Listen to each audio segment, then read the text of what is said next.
Okay,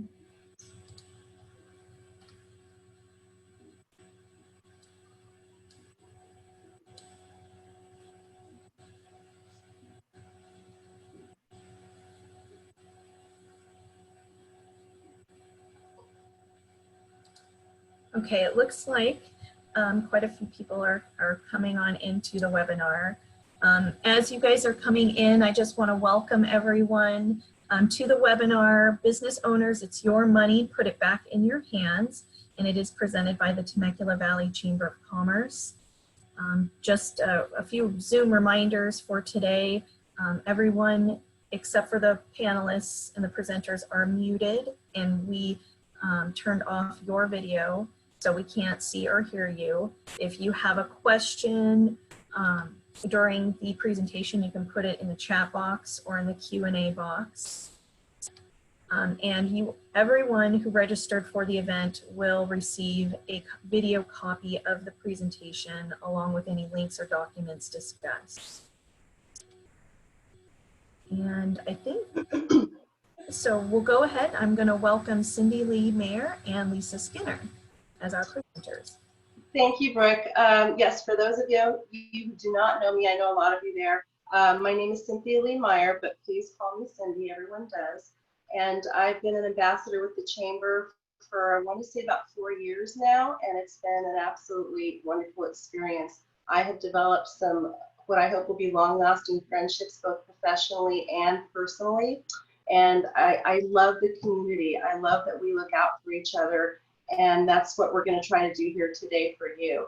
I'm also here with my friend and colleague, Lisa Skinner. You won't see her lovely face today because she doesn't have a camera available, but she's a beauty, and she's my mentor and my friend, and I just cannot live without her. She helps me. We do a lot of cases together. We've worked together for about 7 years, and I just love her. So say hi, Lisa. I know she's here audio. Hi, everybody. Thanks so much for everyone joining us today. Cindy, thank you for those kind words. And I am also looking forward to sharing this information with everyone today. So let's get started. Thank you. And so just to move on, to simply put it, we at AIA, our job is to put money back in our business owners' pockets. And we hope we'll share some information today that will show you how to do that. And before we get into the PowerPoint, I just want to address COVID. And I want to say that it's been heart-wrenching for us to witness the financial devastation happening to some in our local community and nationwide. And while happy probably isn't the right word, we are humbled and grateful to be able to alleviate some of that burden that we've been able to do for over the past 3 months while this has been going on. It's not the way we wanted to get busier, but we are, you know, running our tails off trying to help everyone that we can. So we are just humbled and grateful to be able to do that. So I will jump right in to this PowerPoint. We'll start with a little bit of the history. Okay, so over the past 35 years, the federal government has enacted over 700 congressionally mandated tax incentives and credits designed to help small businesses. According to 2016 Census Bureau data, there are approximately 5.6 million employer firms in the USA. And if you add in non-employer firms, that number increases to 24.8 million. And non-employer firms are independent contractors, real estate agents, businesses like that. And yet studies show only 5 to 10% of eligible companies take advantage of the incentives they're entitled to. And we're going to talk about this a little bit later. I'm going to show you a video at the end of the presentation of Senator Chuck Grassley speaking to CPAs and business owners about this topic and how the large businesses are utilizing 85% of the money available and the smaller medium-sized businesses are not. And the reason for that is they simply do not know about them. So a little more history. We'll go back four decades. A lot of you may not realize that R&D's been around for almost 40 years. And back under the Reagan administration in 1981, IRTA was developed, and it was intended to be a temporary stimulus to help increase U.S. research spending. That R&D credit originally pertained to basic research expenses, such as those occurring in a laboratory setting, and nowadays a lot of people still believe that. This credit expired 8 times and was extended 15 times. And then in 2015, under the Obama administration, the PATH Act was formed, and it made the credit permanent and expanded its provisions. And that's why we're able to help so many small and medium businesses today. R&D may apply to any taxpayer that incurs expenses for performing qualified research activities on U.S. soil. So that's key. And so now your next question might be, what are QRAs? So we'll go over, this is just a snapshot. When I'm done with this slide, I'm going to have Lisa expand a little bit on it. Manufacturing a product, developing a new or improving an existing product, process, or formula. Research or experimentation aimed at discovering new knowledge, experimenting with new material or technology, and technology is a big one. I've talked to business owners who have been in business for decades, and the hoops they've had to jump through over the past decades, constantly keeping up with technology and regulations, that helps you qualify, believe it or not. Testing involved to improve, alter, or make products or processes more efficient, and even paying outside consultants and contractors to perform the above activities are eligible. So Lisa, if you would expand on just these items, that would be extremely helpful to me.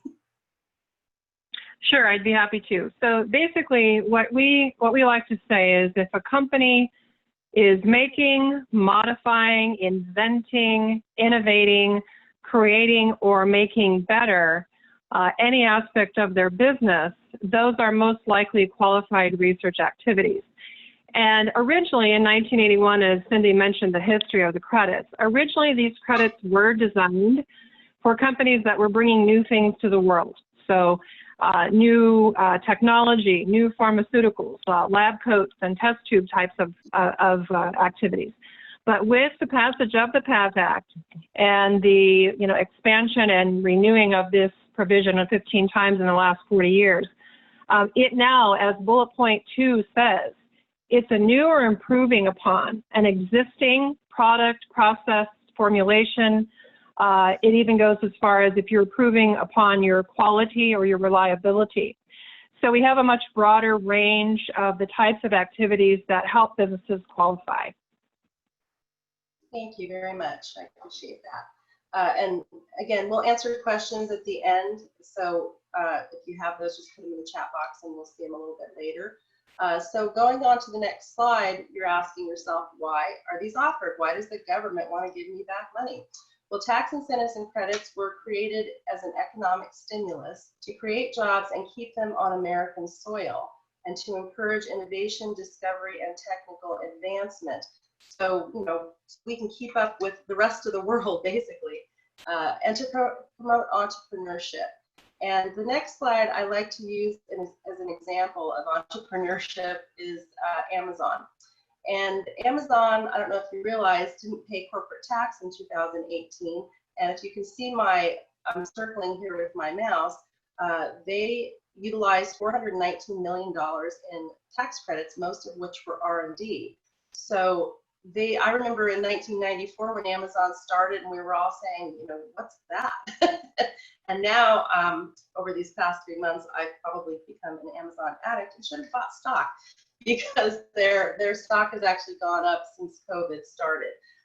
So that's just a perfect example. And they have teams of CPAs who focus on this scope of work to obtain these credits. So that's just an example. And now I want to address some of the myths, why people think they don't qualify. The R&D tax credit is only for companies that are inventing something new. The R&D is only for companies with labs and test tubes, like Lisa just addressed. The R&D is not for companies in my industry. The R&D is only for big companies. The R&D won't help me with my state taxes. The R&D won't help my bottom line. Filing an amended return will cause an audit. And lastly, it's too good to be true. So I'm going to let Lisa expand on this slide a little bit too, and address, we get the question all the time, will it cause an audit?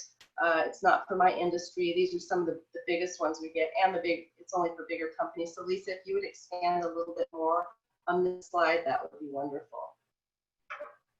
Sure. And as we've already touched upon, the first one, the old way of thinking is that it is for something that you're inventing new, and we've already talked about that it's new or improved upon a product, process, technique, reliability. So definitely not only for lab coats and test tubes, that's for sure. A lot of people self-censor themselves and say, okay, well, my industry doesn't qualify. The reality is 19 out of 20 businesses could easily qualify for the credits if they are conducting those types of activities. There is not an industry specific, it's not a specific industry. We have helped a wide range of industries ranging from pharmaceutical to construction to real estate brokerages to healthcare, architects. I mean, the industry range is quite broad. Definitely not for only big companies. We've helped companies as small as a one-man sole proprietor working from home all the way up to, $35, $45, $50 million and higher in annual revenue. So size is not an issue either. Absolutely can help with state taxes as well in the state of California. For sure, there are about 38 states across the country that offer their version of R&D credits. So state taxes is definitely something we can help with in most cases. Definitely will help your bottom line. If you do qualify for this, this is a refund of money that you've essentially overpaid. It's your money coming back to you in the form of checks from the United States Treasury. That definitely can help a company's bottom line in a very big way. One of the biggest questions we get is, will this cause an audit? And the reality is filing an amended return does not spur an audit. That is referenced in H&R Block literature, in Intuit, and even on IRS.gov. Simply filing an amended return does not spur an audit, and we get that question all the time. Lastly, is it too good to be true? That's probably the number one thing that we hear from business owners. It can seem too good to be true, and that really goes back to that 7 to 10%, less than 7 to 10% of business owners are taking advantage of this because they simply don't know. I can tell you from personal experience, we've helped companies with $500,000 in revenue up to $50 million and greater that did not know about the R&D, nor did their CPAs do it for them. Sometimes the CPAs are knowledgeable on it, sometimes they are not. But the reality is, it does seem too good to be true until the checks start coming, and those checks cash very well. So these are all myths that we hear all the time, and they are exactly that. They are absolute myths. Thank you, Lisa. And well, that will take us to our next slide, because now a lot of you might be thinking, my CPA does this, right?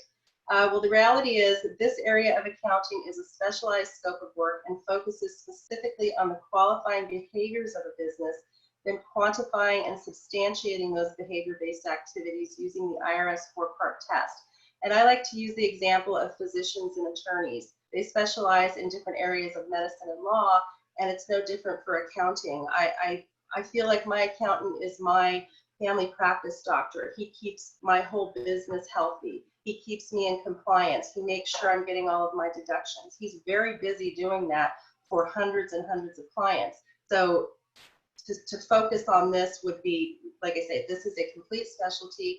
We have a group of CPAs who specialize in this scope of work. Our lead CPA is one of only 500 in the US who have the certification of a certified tax strategist. And they're very, very good, and they dig deep for the money that you're due back. We like to wring everything we can out of the IRS. And it's quite fun doing that. I'm just going to, on a personal note. So if that answers your question, and if you have questions later about that, please let me know. And I do want to say, we do work with 3 or 4 CPAs here locally who entrust their clients to us, and we're very grateful for that. And we are happy also to work with your CPA. Sometimes we just work with the owner and sometimes the CFO, and sometimes they bring their CPA in. So we're happy to do any of those. We've done all scenarios and will continue to do so. So next we've got who qualifies. And this is a short list because I can only fit so much on a slide. But I'll go through these quickly, and then I'll add some of the other industries that we've done. I know Lisa touched on a few, but some of them you might surprise you. So manufacturing, pharmaceuticals, software developers, food processors, apparel and textiles, agriculture, and here comes my favorite, winery, brewery, distillery, and we all know about that here in Temecula, oil and gas, construction of all types, HVAC, engineering, dentists, chiropractors, doctors, medical devices, real estate mortgage, welding. And then I've got a list here. I mean, we've done, I just wanted to throw some of these out there, GPS tracking, restoration company, marketing firms, pool builders, safety training companies. Some people think training wouldn't qualify, and in these cases it did. Real estate investment, online wine auction. So those are just some examples outside the box. So like Lisa said, self-censoring is the biggest roadblock to finding out if you qualify for these. So I just encourage everyone to do so. And moving on, here's just a few of our recent cases. Commercial contractor, we were able to get him back $172,000 in cash. A smaller printing company, $18,000. A real estate agency, $800,000. I believe that was a franchise. Dentist, $148,000. And dentists are near and dear to my heart. My daughter's a dentist, and it's funny. She didn't even think she did R&D, and dentists are the poster child for R&D.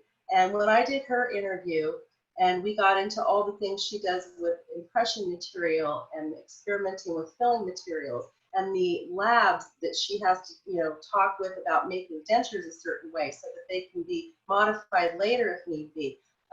Weeks after I did this, and she lives back east, so I was back there doing this interview with her. When I got home, she was calling me in the weeks afterwards saying, Mom, I did A, B, and C today. That's R&D. She never thought of it as R&D. She thought of just going to work every day, and this is what I do. So it's really opened up her mind as well. Agriculture, which might surprise some of you, is also qualifies for R&D. Plastic surgeon, we were able to get back $75,000, and a paving company, $1.9 million. Excuse me. And I want to focus on the paving company for just a moment. This is one of my more recent clients that I just finished in March, and they're getting back $1.4 million in cash, and then they're getting back $496,000 in carry forward credits. So carry forward credits carry forward 20 years. So what that means for him, he pays about $500,000 a year in taxes. So when his taxes, that portion comes due in October, he's pretty excited that he's not going to be writing a very big check, if at all. So he can use it all at once this year. He can use it, in bits and pieces as he wants to. So he is a pretty happy camper. Okay, so now we'll go on to the process. It's pretty simple. We come in and we complete a business qualification form with the owner.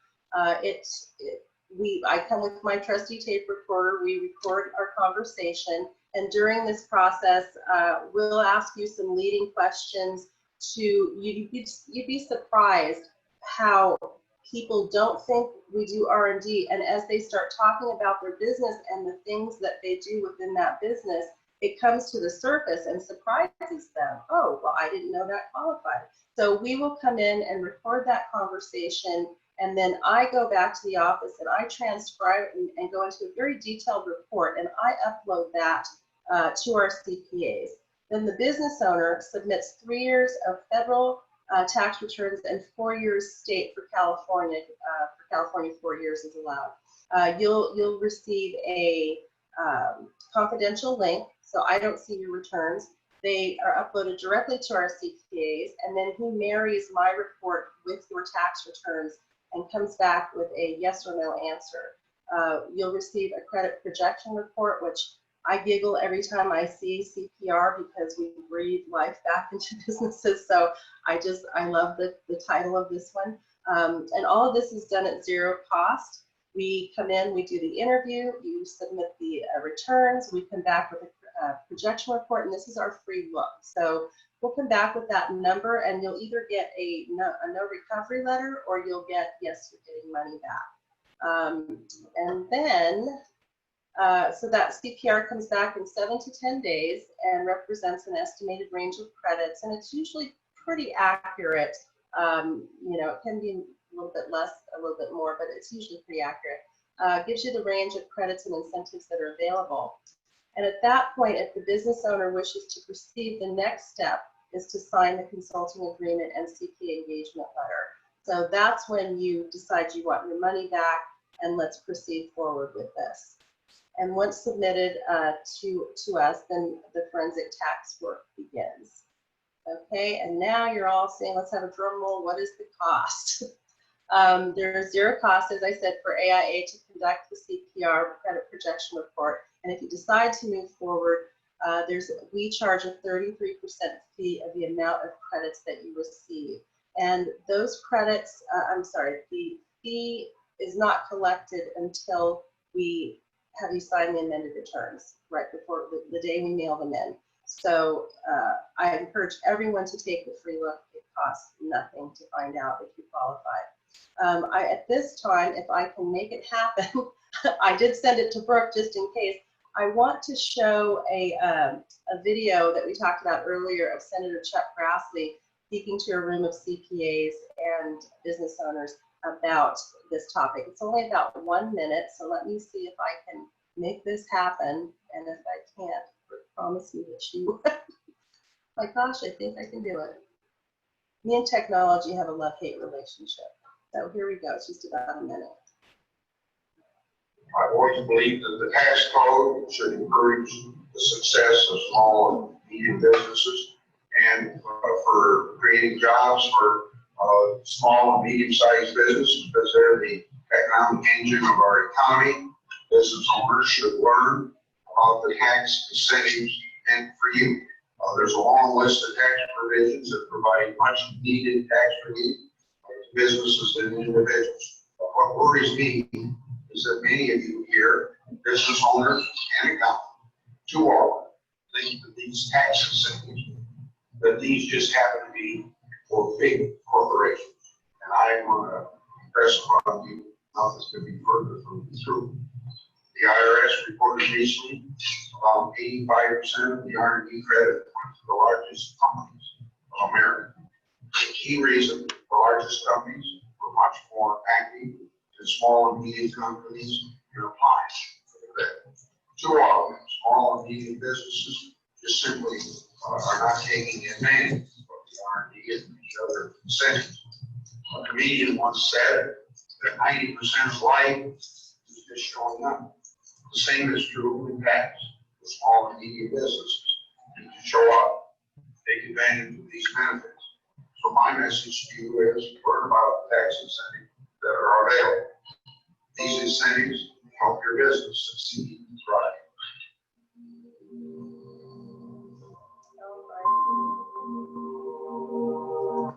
There we go.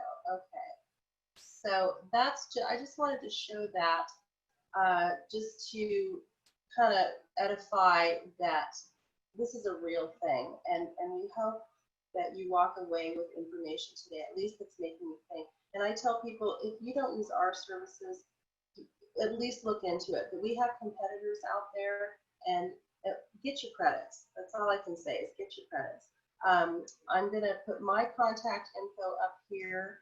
And then if you have any questions, Brooke, I can't see a chat box, so I don't know if there are questions. So if you could let me know as we come in. And again, I'll answer general questions here. If you have personal questions about your specific business, please reach out to me, email or phone, and we'll be happy to answer specifically for your business. Okay? Are you ready for the first question, Cindy? Yeah, am I going to see them, or are you just going to ask? Do I see a chat box? I can go ahead and I can just read them to you if you'd like. Okay, sure. And Lisa's here to help me answer them too, because I get brain sometimes.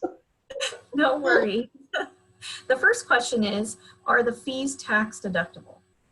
Yes, they absolutely are. Great. Okay, and another question is, do you need personal tax returns for CPR or just business partnership LLC returns? Right. If it's an S Corp, then it's a pass-through, and we do need personal returns. They're uploaded as well. If it's C Corp, we only need corporate returns. So I hope that answers that question. It's pretty straightforward there. And Lisa, if you have anything to add as far as if there are more than Yeah. one So- owner.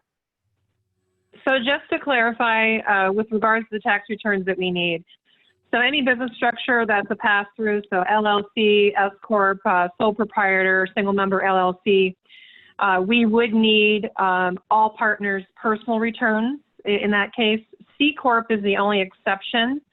In the case of a C Corp, we only need the corporate return. Thank you. We do have another question. Can newly formed companies qualify? Yes, I will let Lisa expand on this one. So one of the great things about the PATH Act, it actually expanded the R&D credits to startups.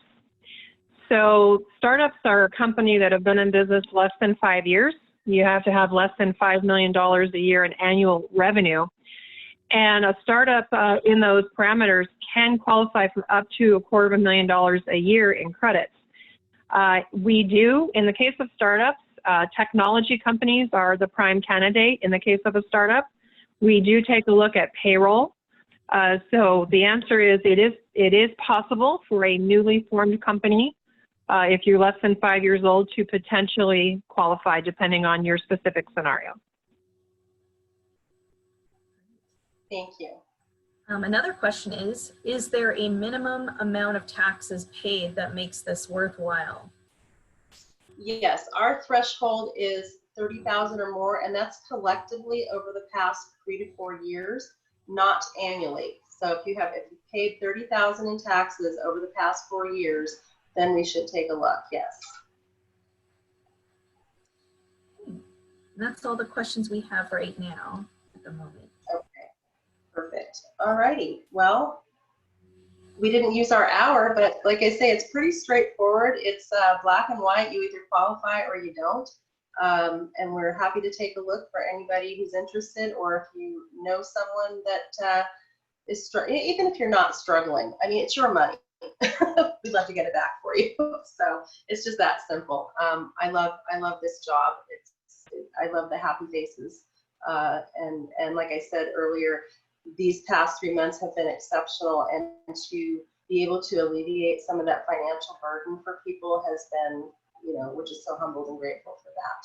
So we did good. We did half an hour. So what would you like to do, Brooke? I mean, if there are no more questions, shall we wrap it up and you'll send our video and just people can reach out to me if they're... Put your contact info up there. I can still see the end of the video. Oh. So put your contact screen up there. Okay, whoopsie. Now I had it up there. Let's see, resume share. Well, here's where let's see. It's because I opened another screen.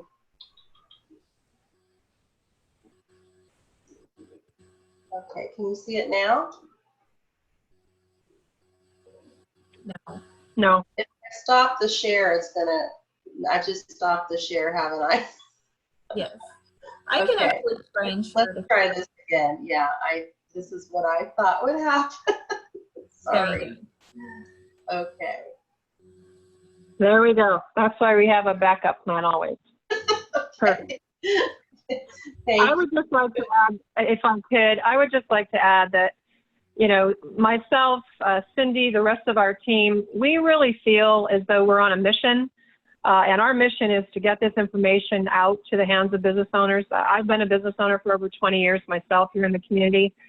And it's discouraging to hear that less than 7 to 10% of business owners who qualify for these are actually taking advantage. And it's no disrespect to CPAs. It's really no one's fault. It's just a situation where the information is just not getting disseminated. And we feel very grateful that we have a platform to be able to provide this information, educate fine people as yourselves that are on the webinar today. And the other thing is, we do this and we educate you and find out for free if you qualify. And we take a lot of pride. And I'm personally very grateful for the opportunity that we've had. And again, I can tell you that there's no better feeling to be able to work with a business owner who whether they may be struggling or not is really not, the issue, but I can tell you that when the checks come to them and they're able to cash those checks and put it back into their business or honestly do whatever they'd like to do with it, it's really rewarding. And we do feel like we're changing lives, and just the empowerment of providing information has been a real blessing to all of us. Absolutely. I'm delivering amended returns today at 1:30. So yeah, I agree with you, Lisa. Absolutely. So please contact us if you think we can help. Okay, thank you both, Cynthia and Lisa. We appreciate all the information. And once again, the video will be available for everyone to view later. Okay. Thanks again, Brooke. Thank you. Thank you so much. Greatly appreciate the opportunity. Thank you. Bye-bye. Bye now.